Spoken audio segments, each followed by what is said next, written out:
Let's get talking now on AM Talk here on the AM Show. My guest, Honorable Fritz Bafo, is MP for Ablekuma South and also Chairman of the Defense and Interior Committee in Parliament. Also on health, as well as gender and children. These are all committees in Parliament, and he's on. Honorable, good morning. Thanks for your time. Good morning. I also have Honorable Matthew Nyinam, who is MP for Kwandai constituency, also on the committees on poverty reduction, education, youth, sports and culture, food and agriculture, and cocoa affairs. Honorable, good morning. Good morning. Yeah. So, Honorable Fritz Bafo, why don't you just we're talking about security just before the talk. Armed robbery and the different styles that they are adopting now, robbing about 20 houses we had in the Amanfrom area alone. Is there anything that your committee will probably be doing after hearing this? Yeah, well, we're in constant interaction with the security services, and when instances like this arise, we are concerned. Naturally, if you're having a series of robberies along a particular area, the fact that what is the response time, because what I read was that the police came and then the guys are gone. So that means there must be a problem with the response, and then the thing is, how do you inform the police? I mean, do they have the right kind of communications, the communications network or the direct communications of the police to be able to get the instant response? So we'll look at it. I mean, naturally, we are concerned. It's on our agenda for us to meet with the security services on the various aspects of internal security in this country. Okay. All right. Now let's get back to the issues that we're really talking about here on AM Talk. The Ghana Integrity Initiative Consortium is demanding a thorough process of verification and publication of declared assets in the new asset declaration regime. That is the only way members of the public will be able to play any meaningful role in reporting public officers who illegally acquire property. The consortium made up of the Ghana Integrity Initiative, the Ghana Anti-Corruption Coalition, and Send Ghana stated at the end of its experts workshop on anti-corruption law reforms in Ghana. We've been here before. We've been talking asset declaration for such a long time. I don't know what your position is on this particular one. My position on it is that asset declaration is very, very important, especially in a country or a society where the communication network is not up to scratch, and so rumors and all kinds of things arise at times when they shouldn't. So therefore, we have to have a solid asset declaration initiative where you declare your assets, and access to your declaration forms should be made easier. So really, what they're saying is not anything new. Right now, we're dealing with a bill, and I think that those are being addressed, because both sides of the house are very, very, very, very strong. If you have very strong emotions about the whole thing. Did you declare your asset before getting into Parliament? Yes, I did. Except that we don't have access to it. What you do is that you give you the form, you declare it, and it's put in an envelope, and you take it to the Registrar General, who accepts it, and then it's put away, and then you don't know what is done to it. Okay, so I guess what the consortium is saying that since we're not privy to what you put in that envelope, we can't hold you. No, but that is it. The thing is that you have an asset declaration form.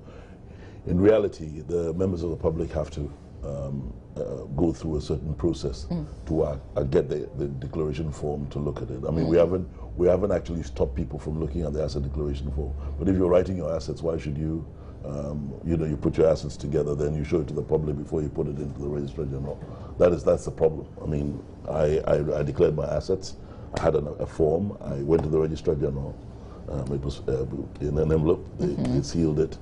They looked at it, and then they signed it. And that was it, basically. What it was saying now is that if one believes that properties have been illegally acquired, one should do one's homework, and then maybe refer to the asset declaration form to find out whether that is what has been put in. Because I could under-declare my assets, over-declare my assets. I mean, there are two ways of doing it. You understand what I'm saying? So what is the criteria for proof? I mean, later on, somebody has to have the right kind of information in order to do that. So that basically is what it is. But I don't have any objection to the public looking at my assets. Okay. I've got nothing to hide. Okay. Honorable, I don't know what your position is. Did you declare your asset? Would it be a bother if we wanted to know what you declared, for instance? Well, let me say good morning to our most cherished viewers, and good morning to the people of Kwandai. Before I even come to the access issue, let me take a little bite on the security issue. Oh, on the crime, okay. Yes, I think as a nation, we need to be more serious than we are when it comes to security. Because life is one, and for that matter, sometimes when you lose your life, you can't replace it any longer. Remember when these incidents happened in Kenya, when we lost the good professor, that incident? Do you remember the security system in Ghana that time? The way we moved in, started protecting our airports, started protecting parliament. Everywhere you went, you see a lot of police people, proper checks before you get access to whichever place you want to enter. Let's say airport or parliament. Have you accessed that today? Have you seen what is going on in this country? There were protesters who got access to parliament, for instance. So all of a sudden, we act when issues come up. After that, we go back to sleep. I remember not too long ago, we're doing very well in curbing this armed robbery situation.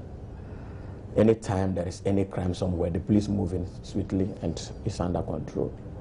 But unfortunately, we've gone back to sleep. That has not been good for us as a nation, which we need to follow up. You see, we need to develop the system. We don't have to act and go back to sleep.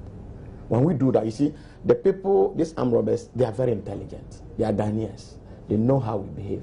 They know when we go back to sleep as a security apparatus, and they know when to strike.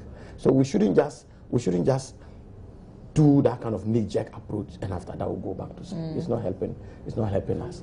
Now let me come to look at access. Well, it's not a bad idea declaring your access, but unfortunately, my problem is anytime we talk about access declaration, we begin to look at only the politician. That is where my problem is. But they are talking about. I think the attention most often is on public servants. Yes, and most especially politicians.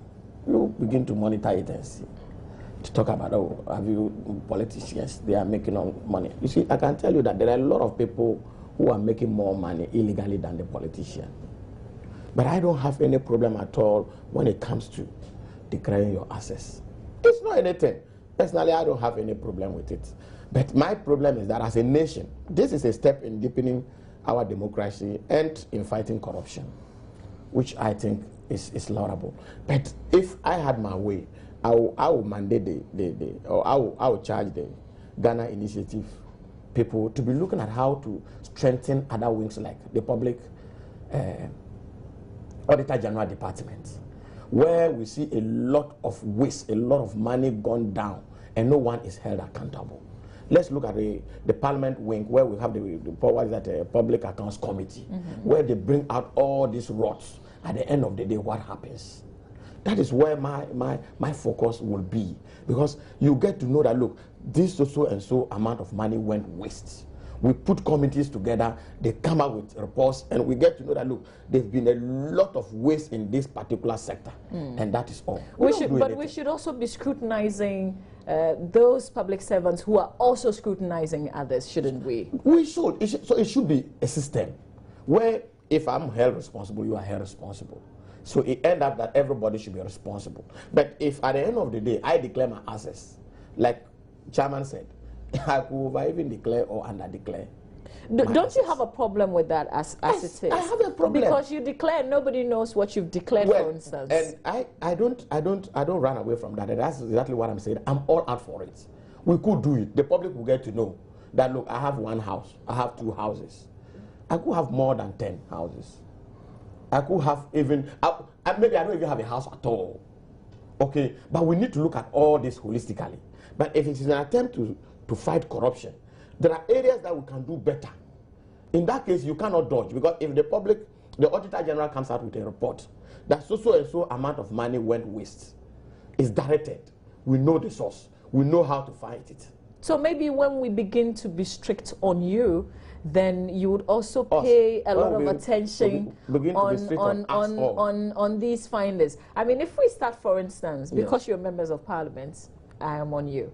If we start with members of parliament, for instance, you talk about the Public Accounts Committee. Yes. That's a committee in parliament. Sure. You come up with all these things, Yes. these revelations. Yes. So if we have our eyes on you, then you would also really check strictly the things that come to your table. No, it shouldn't be like you are on us. If you take a look at the Public Accounts Committee in Parliament, we have a limit. Okay, which means that invariably we need to look at or extend the scope of the Public Accounts Committee. What is it that we can add to the Public Accounts Committee to give it that mandate to punish or to maybe recommend somebody for impeachment?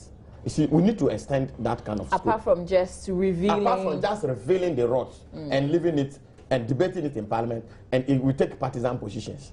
Even if you look at the Public Accounts Committee, sometimes they get to a place and everybody now begins to defend, depending on the political party. So then it becomes minority. If you become minority, typically. Yes, typical, because the majority who is in government wouldn't want to be disgraced, because they tell you, my friend, you've gotten to your level, you can't go further. You see, it doesn't help.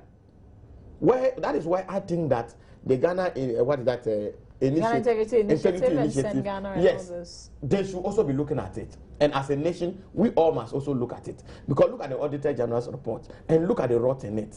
But you agree that this asset declaration is also a very important subject. It is very important. I agree with them. I think have you declared your asset, by the way? Just like Chairman did. It's just something you write. Would you be okay with it if we all knew what you had declared? I won't have any problem. Personally, as Matthew, I won't have any problem. Is that something that Parliament in general is considering? What are some of the changes that you're seeking to actually, make? we're making it more, what do you call it, accessible. Okay.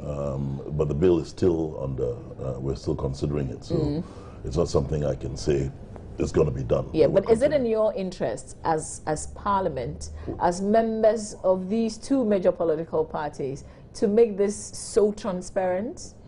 Well, it's in the interest of the general public, not our personal interest. Because if it's our personal interest, I mean, to some of our members, it's an intrusion into their privacy.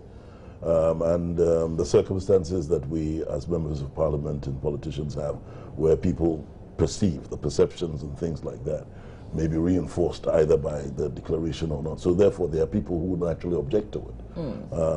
I, for instance, have no objection to it at all, because I don't think I've done anything out of turn. And so if they look at my assets, maybe it will even help me, because the perceptions then will be, certain perceptions will be removed. But the most important thing, I mean, I know what my colleague here is saying is true, that we have to look at other aspects that lead to corruption, or the results of corruption. We've got the Public Accounts Committee, which comes out with its findings, and it's debated in Parliament. And you know, they come out with a report and it's debated in Parliament. I think that we should have a little bit of bite, a little bit of impetus, because I think the general problem with Ghana is arrant impunity. All right, people do things and they're not punished. They just get a slight tap on the wrist and then they're asked to go away. We have to look at our regime for impunity, for punishing. We have to look at the regime, look at it and say, what are the crimes? How do you react to the crimes? What do you do when we have an indictable offense that has been proven, and all that kind of thing? We've got to look at it in reality, because it's impunity that is creating the problem. Prior to that, he mentioned about the state of security in this country. We have to be very careful. We're looking at a completely new security paradigm, and that is why things are as they are now. We're now dealing with non-state actors in terms of the threat to security in this country. We have a problem. We have a problem of people we call Fulani, which may be the wrong nomenclature for them, who are in this country, who are doing all kinds of things in the society. We have to address that. We have to address the fact that who are these people who, when we capture the armed robbers, what age group are they? We have to look at the age. We have to look at what is it exactly? The background. Is it because they probably don't have jobs? They're out of school. You're out of school and all that. Do they have homes to go to and all that? I'm a great advocate for some aspect of social engineering. We have to have social housing instead of affordable housing. Affordable housing is for people who are working, who have an income, and therefore they give them a certain. But social housing constitutes what exactly? Those who are the vulnerable. The vulnerable have to have some form of housing, some form of what do you call it, permanence, in order for them to do the right thing. When you live in a kiosk, when you free range, when you do things that are not, what do you call it, when you do things that are temporary, all right, it doesn't give you grounding in the society, all right. The chances are then that you become a miscreant in society. We've got to look at that. But these are big dreams you have. I'm sorry, but these are not things that can become reality today. We have a situation right now. We're not talking about big dreams at all. We're talking about a different direction. Look at the situation in Sodom and Gomorrah. All right, people talk about the fact that these guys came in. Look, there was at a certain time, all right, there was a big civil incident in the northern part of Ghana, and a lot of these people from both sides fled and came to Sodom and Gomorrah. All right, nobody addressed it in its entirety, and now we have a problem. All right, and now we're saying people should go back. This is a nation. I'm a Ghanaian. I want to stay in Accra, and I'm being forced to go back. Fine, I can understand and I'm not making an issue of Sodom and Gomorrah at this stage. I'm just saying that when we're doing things, we've got to be a little bit thorough. We have to look at the social engineering aspect of it, the impact of the social impact of the decisions that we make. So, for instance, what do you prescribe in this Old Fadama case? Well, I'm just saying that we're looking at it. You're saying that people should go back, and I hear some people have been advanced monies to go back. If you want them in Tamale and you pay them here, what are the chances that they'll go to Tamale if they feel that this is their preferred choice? You understand? Have you looked at the point of saying, come to Tamale, we'll pay you, and let's look at the circumstances there, or come to wherever it is, Saboba or any other place, for us to do that? We have to look. We're not thorough. That's the thing. I mean, what he said was right. Knee-jerk reactions do not help. We're not thorough, and instead of us sitting down and contemplating or looking into things, we're always at each other's throats, and that's the problem. You understand? Sodom and Gomorrah has been a problem. It's been a problem for about 30, 40 years. Money was brought in from, I think, the Kuwait Development Fund for the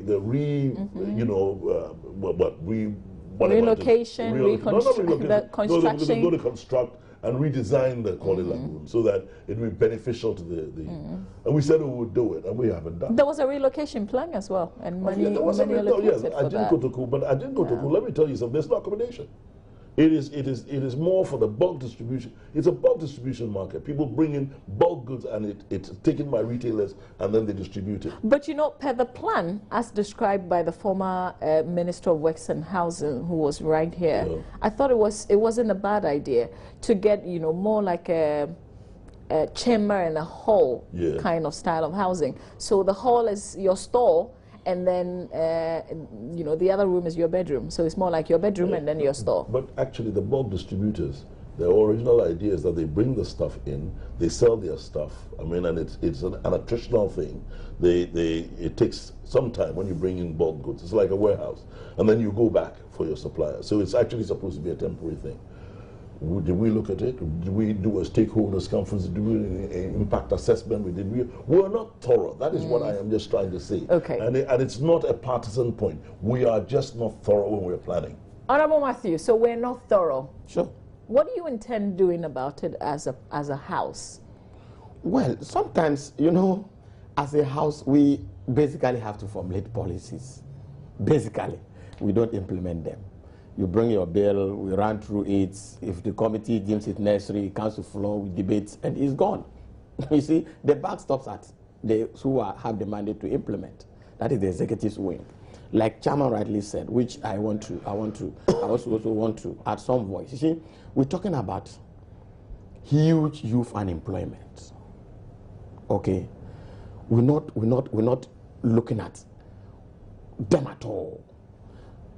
Coupling with this demolition exercise that just went on. I was speaking with a friend, I told them that, look, it is easy for us to go and do whatever we did. It is easy for us to give money to some people to say they should go back. But eventually, we are just increasing armed robbery, stealing, prostitution, talk about all the social canker. That's why we are just increasing in this country, and most especially in Accra. because we don't have any monitoring system. We just leave the people and we go back to sleep. So, as for Parliament, we just advocate. But I think as a nation, we should look at it, we should have a plan, a serious planning system. Look at the youth, even those coming from the universities. We don't even know how many graduates we're churning out every year. If you want to go to the ministry, they'll give you different figures. If they come out, how are we accommodating them? We don't know. When they come out, we just leave them into the system. Survival of the fittest. Either you survive, you don't survive. It is not our responsibility. It doesn't help. Okay? The rural-urban migration we're talking about. How many people even come into the system? We don't know. Now let's talk about this Fulani Kanka thing that he mentioned. Go to all areas and look at the number of Fulani people that are there. And most of these robbers that we get, permit me to say, I'm not saying they entirely are the Fulani people, but majority of them that you see from northern part of Kintampo areas, those that you arrest, they are all Fulani guys. Let me interject. I just want to say something. The other day I was talking to an agriculturist, and he says there's a problem. Even the agricultural extension officers who are supposed to be ministering and servicing farmers in the rural areas have a problem, because when they're given their motorbikes, all right, their motorbikes are actually stolen by the word Fulani, these Fulani herdsmen who we don't even know where they are, where they live, and all that kind of thing. And they're in collusion with some people in Ghana, because I always believe that if criminals can't come from somewhere else and then take over, unless there's collusion with the natives. And I'm just giving you an example that our systems are the systems that are supposed to help us. I mean, we talk agricultural extension services. They've been given motorbikes by the government. They're supposed to use the motorbikes to go to outlandish areas to find out what's happening. And then their motorbikes are stolen, and then they can't work. So I'm just giving you an example. So that's right. That's right. So you see, but how do we begin to solve this? I mean, you are an arm of government, for instance. So if we are frustrated, if we are lamenting, please, it's just we're on television here. We're on television here, and you've asked us questions, and we're making our. Yeah. The thing is that Parliament works. Ours is and I'm not asking. No. My focus is not on Parliament alone. When I say what should we do as a country, what we say, I'm just giving the Parliament, for example. My committee will call the police, we call the security service. What is being done so that we're in the know? Give us your roadmap. You understand? I have my reservations. I don't want, because I don't have the time to talk about the reservations I have about a certain aspect of governance that is actually really bringing us back. But at the district level, we're not doing enough. At the district level, we are not doing enough in administering the most important part of governance in Ghana. Because it's the local government system that should work very, very effectively. Because if it doesn't work, it doesn't reach the people, because that is the closest stage or closest level of governance to the people of Ghana. And I think that we should have a great look at that. I mean, it's something that is on my heart. But from Parliament, I'm just saying that he rightly said, we will sit down and formulate the policies, and there are agencies, implementing agencies that are supposed to work.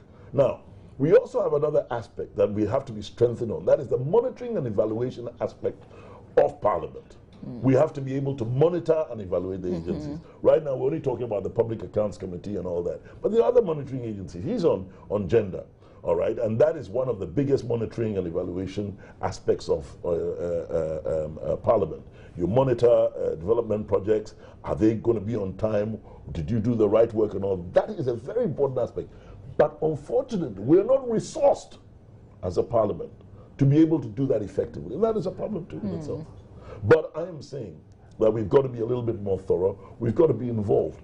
We bray too much. We heckle too much.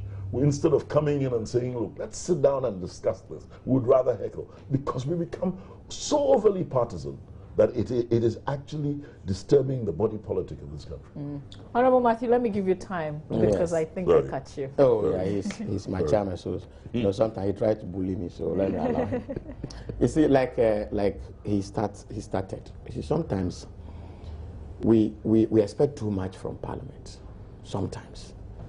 And we cannot give. And So do you blame us? I don't blame you because you give us the mandate. You see, you vote for us. So you think that, look, you gave us the power, so you expect us to perform.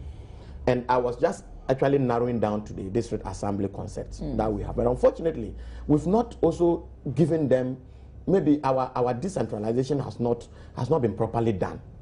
You see, these people who come from other countries, like we call them the Fulani people, you don't even know how they come in. Okay, you are in Accra, central government. How do you know some people are entering from Wa or they are entering from Banda? How will you know? You wouldn't You've know. got your security. Exactly, but it is now where that is where the local people, the local assembly, the district assembly now matters most. But unfortunately, I'm not saying they are not working. But unfortunately, most of them sleep on the job. Most at times, and that's where the problem sometimes even comes in, which we need to know. We need to also solve that. Sometimes, like Chairman said, if you ask them, they also begin to tell you their predicaments.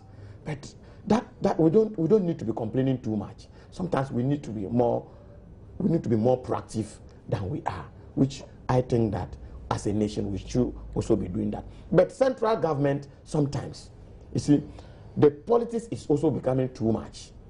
You see, sometimes when you are given the mandate to lead, you need to provide leadership. You need to do that.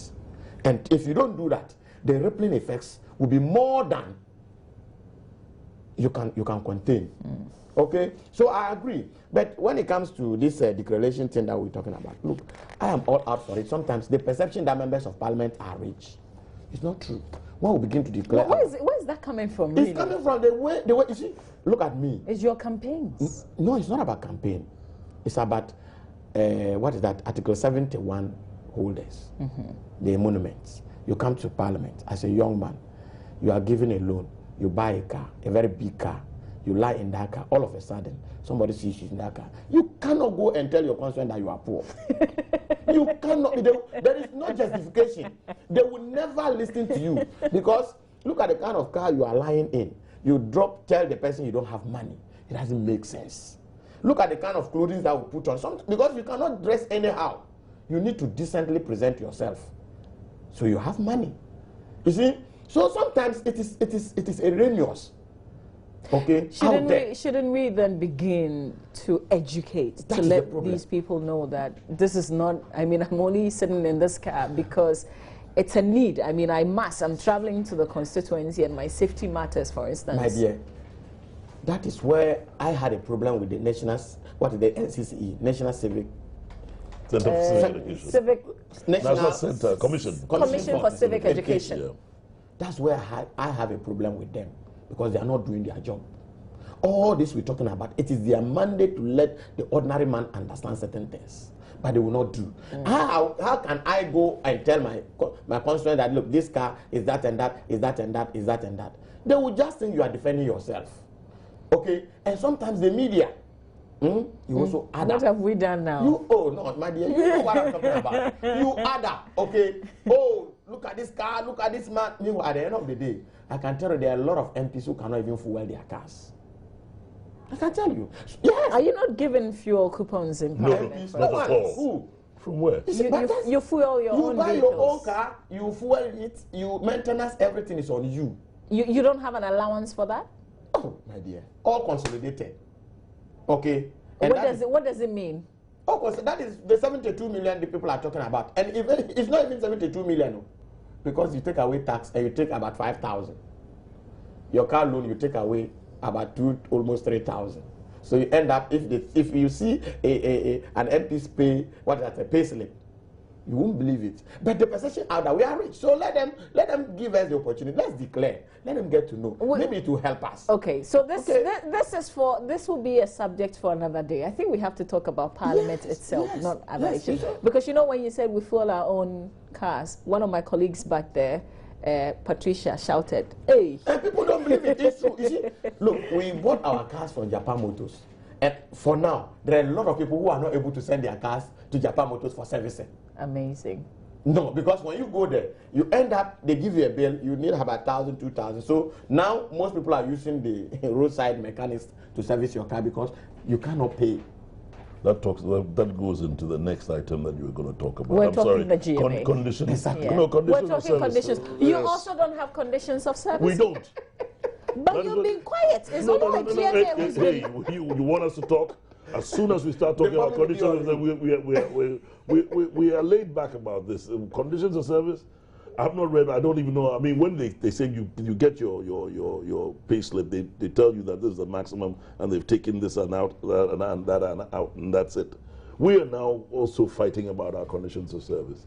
And we're not the only ones. So when you retire, Mr. Fritz Balfour, from Parliament, yes. What happens to you? Well, I don't get a pension for that because, I mean, maybe I may get an end of service benefit. But that's about it. That's about it. Finished. And then you know, because I'm telling you today that I have friends who've left Parliament, and because I have other means, I've been paying some of their school fees.